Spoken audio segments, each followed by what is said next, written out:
Let me introduce Casey Slack. Casey Slack, they, them, is the senior clergy leader at the Washington Ethical Society in Washington, D.C., although they live in Maryland, as does my daughter right across the border, who's a member of the congregation. Their work as a clergy person, chaplain, academic, and artist is grounded in embodied practice and focused on finding and building beauty into the future. They moved from Los Angeles to the DC area in 2022 and now try every hobby they can get their hands on, and sing along to loud music with their wife and 3 cats in Capitol Heights, Maryland. And I learned yesterday that you also have a comedy act. So you may remember a few weeks ago we saw Fish Stark. He also has a comedy act. I think we need to do a humanist comedy show. Anyway, so please join me up here.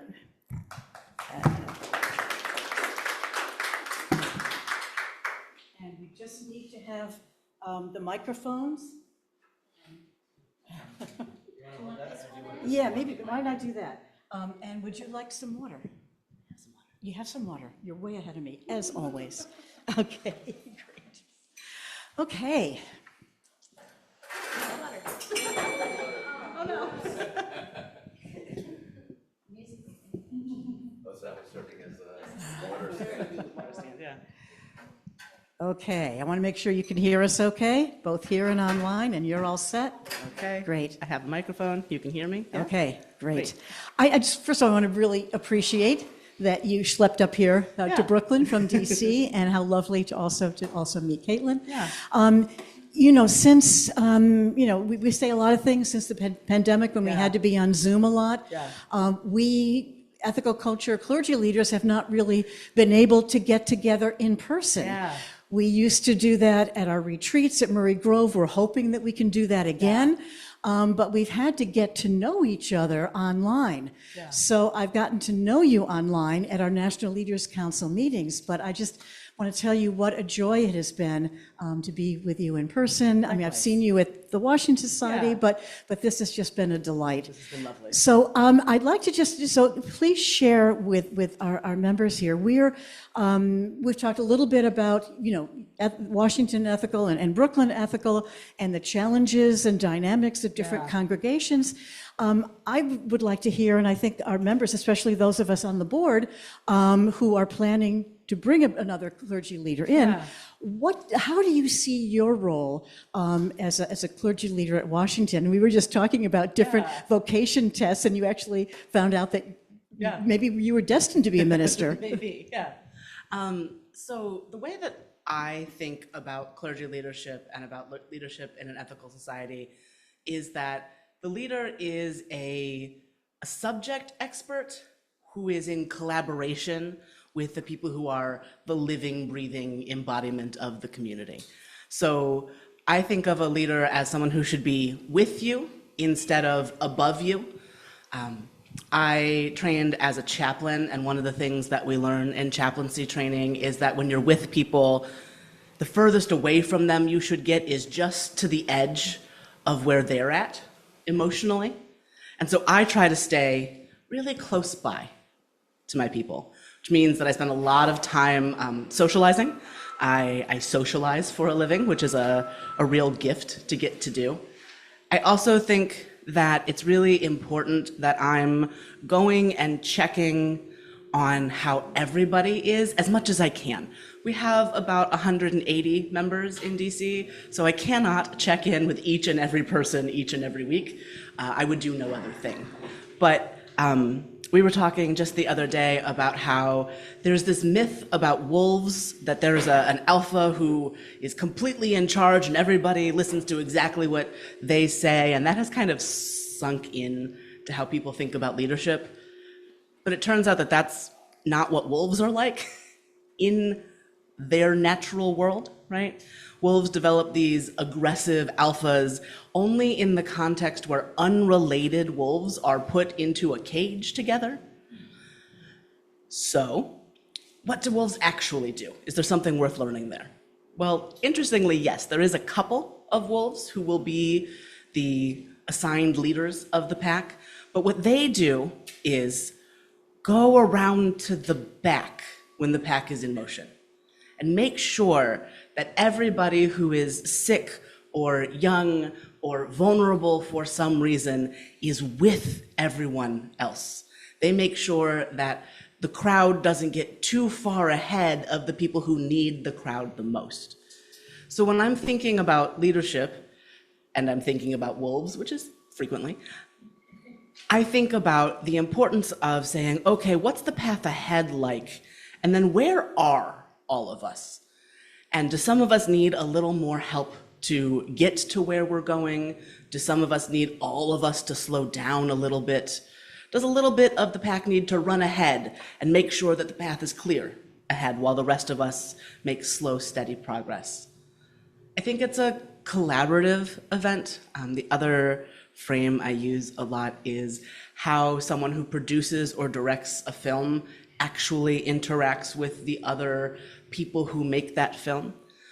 One of my best friends is an experimental installation and film artist, and I learned a lot about leadership from the way that they run a film set, which is you have an idea, but you cannot possibly be the person who executes each and every little thing. And you have to trust people to do their part as best as they can. And so what I am trying to do is say, okay, we're making a big art piece. I think that a congregational community is like a big living piece of art. And okay, I can do this piece. I have this little bit of vision and I can help you think about your vision, but you need to pick up and do your piece. And I need to accept that that's not necessarily going to be exactly what I would have wanted all the time, because what we're going to get in the end is way more beautiful if we're all doing it than if we're all following exactly one person's directions to an absolute T. Yeah. So thank you. And you know what you've described, I think, is what I know we're in interfaith circles. Yeah. And so what you've described, I think, is what a number of clergy and chaplains in other denominations would experience as well in terms of that congregational dynamic. Yeah. So my next question is, what is specific to ethical culture, to humanism, and because Washington Ethical is dual affiliated with Unitarian Universalists, what kind of flavor does that add to the mix?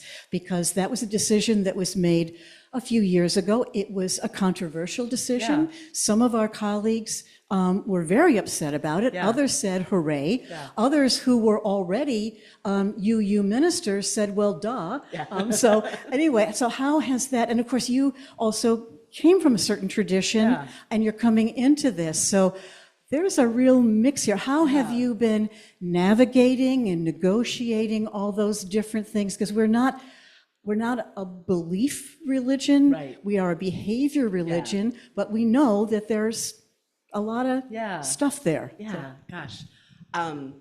So when I was doing candidating week at Wes, which is when you call a clergy person, sometimes what you do in order to decide if you're going to bring them into your community is you make them go to potlucks for a week. I spoke on Sunday morning, I went to potlucks all week, I spoke on a Sunday morning, and then they decided that they did want me to stay with them. But during that week, people would just appear in front of me and go, "What do you believe about God?" It's a very intense experience. And uniformly, my response was, "I'm a witch." Which is true in a fashion. I'm a religious naturalist. The things that are my own places of solace and connection are the ocean and space and trees. So that was a really disarming answer, actually, for a lot of folks, because it's not, yes, I do, no, I don't. It's an answer you're not expecting. And they would uniformly say, what do you mean by that? And so then I could talk about the ocean and the stars and the trees and connection as the place that I go to when I need to feel like I know where home is.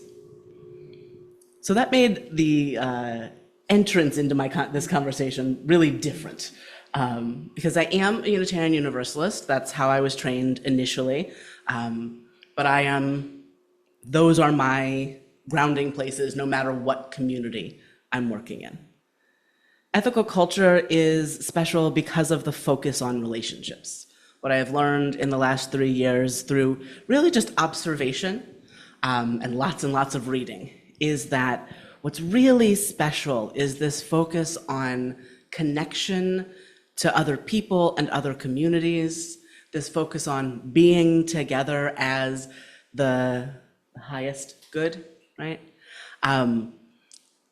It took me a long time to figure out the difference between ethical culture and Unitarian Universalism, because to me, they're very nearby. I would be one of those who said, duh, because those things belong together in my mind. But I understand that Unitarian Universalism is wooier than ethical culture is. Unitarian Universalism is doing a little more, let's see what everybody thinks about God rather than let's not bother with that conversation. And I can see why people would have a preference for one or the other. At WES, we are very grounded in our ethical culture identity, and we use a lot of UU materials, like for our Sunday Ethical Education for Kids program. We also get materials from them that help us with finding readings for platform and things that are really practical like that. But I think the way that Unitarian Universalism affects WES's identity the most is in who their clergy people have been since, 2008, 2006 maybe. And that's a different focus of training. I think UU clergy training is really focused on critical thinking, on textual analysis, but also on pastoral care, and this really day-to-day stuff of congregational life. And my ethical culture training, which admittedly was a much truncated version of what people who come in fresh get, was really focused on what is ethical culture and what is humanism. I think I have this dream that there will become a house for ethical culture studies inside the UU humanist apparatus, because I think it makes sense for us to be not one thing necessarily, but things that are in conversation with each other in a way that is deep and respectful and honors both of those. Yeah. Just a note about the training. Yeah. Because as you know, you fill out a grid, Yes, yeah. and you had so much experience already and so much training from the UUA that a great deal of what I went through in my training, in which Audrey Kundred will be going through in her training, you covered in UUA. For example, pastoral counseling. Right. And I have to say that in the pastoral counseling courses that I was in, that I enjoyed so much and then decided to get a doctorate in it, the exposure to other denominations, because they were my classmates, they were together, and to realize that that ethical culture and perhaps also UUA were probably the only denominations that required it of their trainees. Other denominations, it was okay if you want to do it, it's fine. But we take that ethical relationship so very seriously that we require that training. And I think in ethical culture we require a unit of clinical pastoral education, and that's what the UUA requires also. I did a whole year in a hospital, which was really important, and I actually got a lot of my UUA requirements for doing pastoral care training also signed off on because I was a counselor in an abortion clinic before I went to seminary. So I have depth of... Another philosophical strand that's woven into our societies, and you see we've got the 10 Commitments poster over there from the American Humanist Association. We have the National Leaders Council, that's the clergy group, have since 1963 acknowledged and embraced the humanistic side, and yet we have at least one colleague that's made it clear that he's not a humanist, he's an ethical culturist.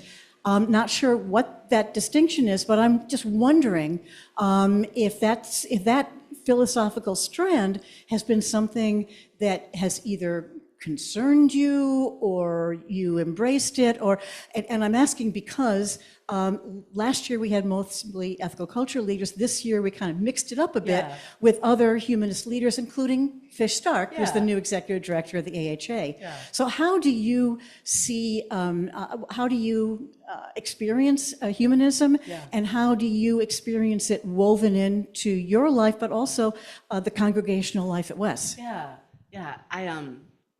It's interesting because when I started at Wes, I didn't identify as a humanist.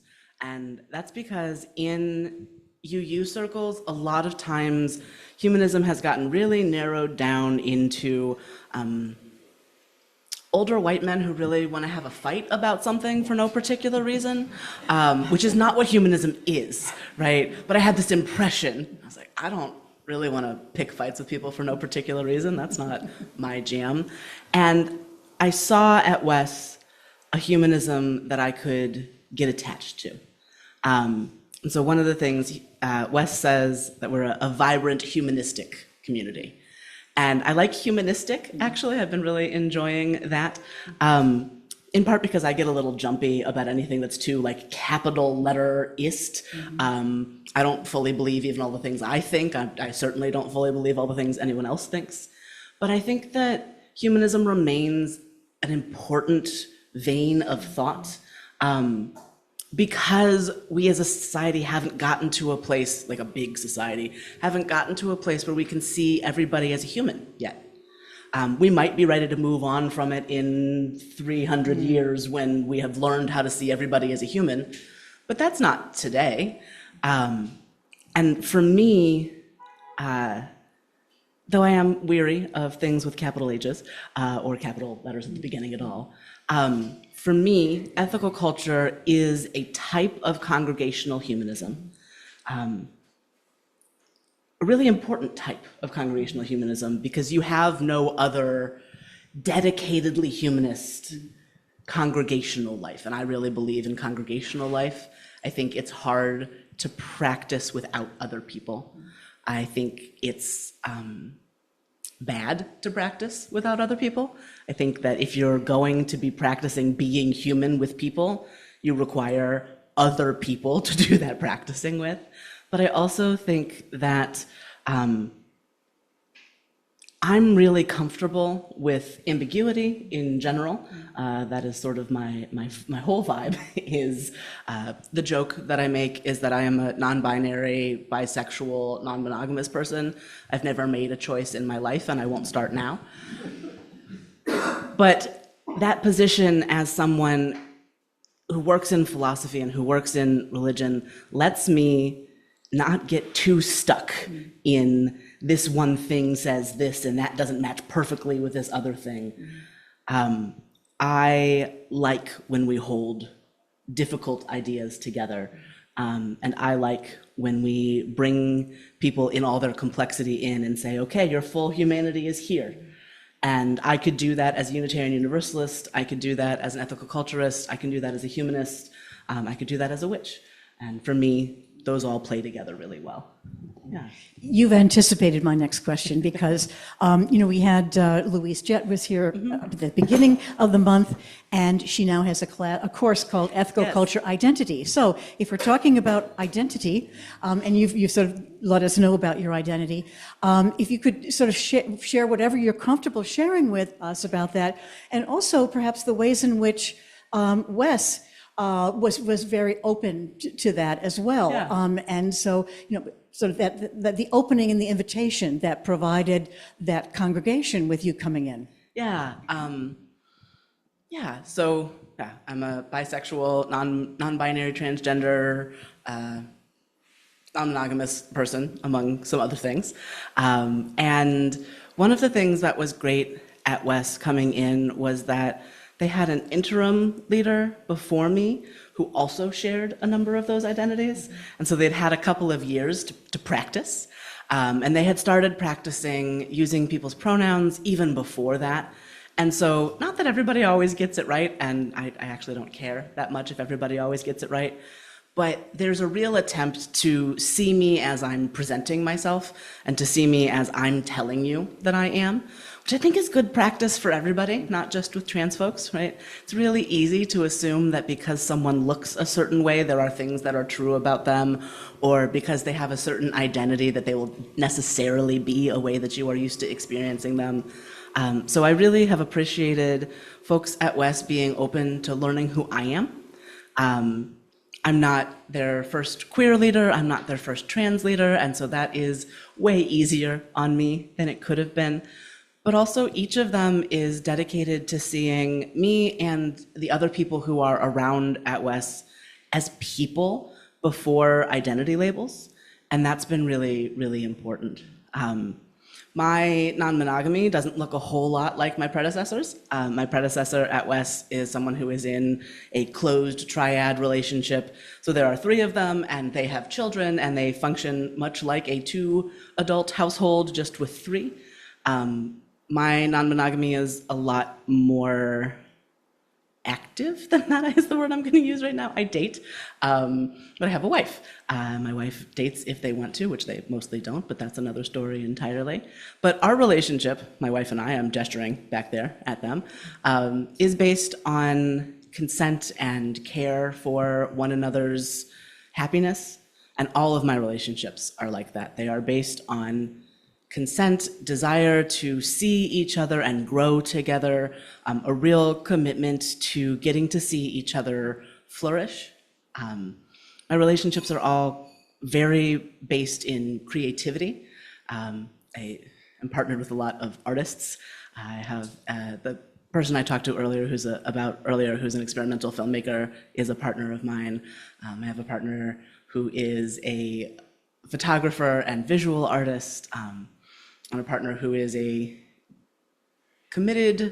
deeply committed Jew who does a lot of research science. So it is a little all over the place. I joke about my big interfaith polycule because no 2 of us have the exact same religious bent. Even just in my house, I am a UU ethical culture humanist witch, and my wife is a Buddhist humanist witch. We do share some of those things. But I think for me, so much of what I learn from my interactions at West and what I learn from my own life is that people are fascinating. And if you can let yourself be open to being fascinated by how many people there are who aren't you, there's a whole bunch of doors that open and a whole bunch of relationships that are possible there. Yeah, thank you. So we've chatted a little bit about how Brooklyn Ethical is on the cusp of something. Yeah. We've been around since 1907. Yeah. We were in our former meeting house since 1940 something, 45 I think, or 46. The pandemic sort of brought us up because, we talked a lot about how the sort of the tail was wagging the dog of our congregation in terms of not being able to support our congregation. The membership was not able to support ourselves, and therefore we were required to rent it out. We were property managers, we were rental agents. Now we're not. Now we have a landlord, and now we have a space. And that building has allowed us again to continue to sustain us until we can bring up our pledging enough to be able to sustain ourselves. So we're going through this transition. And anxiety, sometimes that anxiety goes right through the roof, and other times we're able to manage it really well, and to look for ways forward. And so we've chatted about some of that. Washington has a different kind of history, different kind of tradition. Don Montana, decades ago, kind of established a governance there that was much, rigid in some ways, but I think that governance has really held you together in a way, and that we're kind of still struggling with. So what hope might you give us? And I know you're also the dean, which is the counselor for the rest of us, our colleagues. So perhaps as both a pastor and somebody with experience at a society that has its infrastructure in solid place and has had it that way for decades. So what advice, wisdom, and hope can you give us? That's a lot. That's a lot. Some of my best advice is to use the resources that are available to you. So that's not just, I am sure someone in this room knows a lot about bylaws, but also, you know, the UUA has resources and you're allowed to use them even if you never pay the UUA any money. And we would be happy for you to use some of the resources about good governance. There's a lot of it and it's really helpful. And also, none of it is super prescriptive. None of it is, you must do this exactly this way. It's, here's the stuff you want to think about. So some of my advice is to avail yourself of resources. And that also, you know, WES is a resource. But also, I think, I need you to know how delighted I am by this space. I have wanted a storefront congregation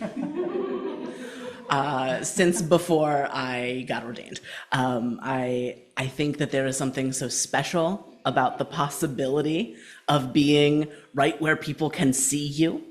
And I know it's not necessarily, you know, your old home or where you want your forever home to be, but enjoy the space that you have and enjoy the opportunity that's here and really use it. The hope that I have the most is that we'll talk about what we do together, that we'll share the best things about being together, that we'll say, hey, we're here and we're doing everything we can to make the world better. And we're doing everything we can to stay in relationship with each other, to stay grounded in a world that desperately wants us to run away from each other. I have a lot of hope for ethical culture. I have a lot of hope for the Brooklyn Society. I have a lot of hope for WES, because we're not stuck answering today's questions with yesterday or 500 years ago's answers. We can look back. We should look back. We need to know where we've been, and there's some good advice back there too. But, you know, the best advice Don Montagna ever gave me was to focus on the future and to really be looking at what can be next. And Terry Smith, who is a member at WES, has been doing a lot of reading back into Felix Adler's early work. And some of what he's finding is that early in his career, Adler was really focused on the future. And as he gets a little older, he gets a little more rigid. And so we're looking at WES that early stuff. And there is such a belief in the possibility of the future there. And I share that. I think that when people come together and get to be their authentic selves, the things that they build are beautiful in a way that is intensely compelling. I know that young people around the country are looking for communities like this and don't know that they exist. Right? They keep trying to reinvent it, and it turns out it doesn't work very well if you reinvent it because you need some sort of root. But all over the internet, you see people, I wish that I could go somewhere that was kind of like church, but they weren't going to tell me what I had to believe, where we were going to care about social justice and work together, where I could have intergenerational relationships, where I could meet people who I am not going to meet at work or at my yoga class, though a yoga class is probably a place you could meet ethical culture type people. That's another story entirely. I believe that you can do it. I believe that in a genuine way. I have found you all so welcoming and friendly, and I know that you are not without your problems, but neither is anybody else, right? Don't focus too hard on the problems. Fix what needs fixed. Please do not let stuff leak from your boat for too long. But believe that there's a tomorrow, and that there is a possibility that that tomorrow is beautiful, even if the beauty is just that your relationships are deeper tomorrow.